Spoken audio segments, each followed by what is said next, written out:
And here I would like briefly to compare the parable of Brave New World with another parable which was put forth more recently in George Orwell's book 1984. I'm inclined to think that the scientific dictatorships of the future, and I think there are going to be scientific dictatorships in many parts of the world, will be probably a good deal nearer to the Brave New World pattern than to the 1984 pattern. They will be a good deal nearer, not because of any humanitarian qualms in the scientific dictators, but simply because the Brave New World pattern is probably a good deal more efficient than the other.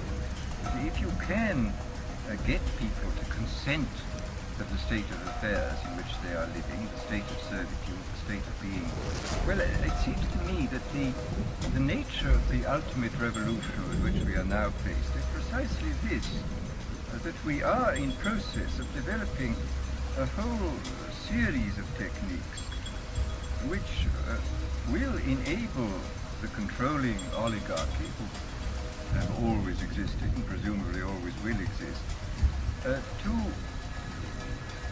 get people actually to love their servitude. People can be made to enjoy a state of affairs which, by any decent standard, they ought not to enjoy. And these methods, I think, are a real refinement on the older methods of terror, because they combine methods of terror with methods of acceptance. But then there are various other methods which one can think of. There is, for example, the pharmacological method. This was one of the things I talked about in Brave New World. And the result would be that, I mean, you can imagine a euphoric which would make people thoroughly happy even in the most abominable circumstances. I mean, these things are possible.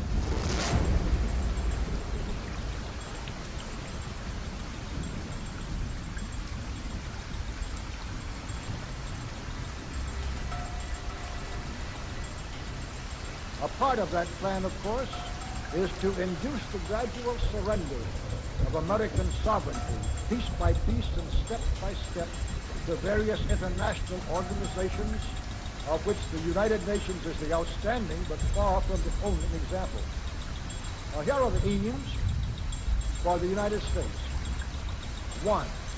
Greatly expanded government spending for every conceivable means of getting rid of ever larger sums of American money as wastefully as possible. 2. Higher and then much higher taxes. 3. An increasingly unbalanced budget despite the higher taxes. 4. Wild inflation of our currency. 5. Government controls of prices, wages, and materials, supposedly to combat inflation. 6.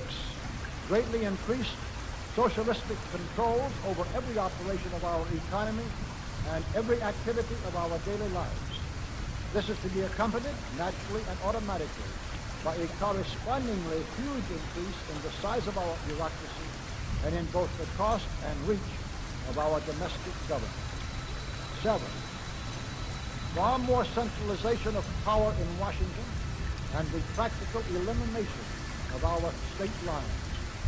There is a many-faceted drive at work to have our state lines eventually mean no more within the nation than our county lines do now within the states.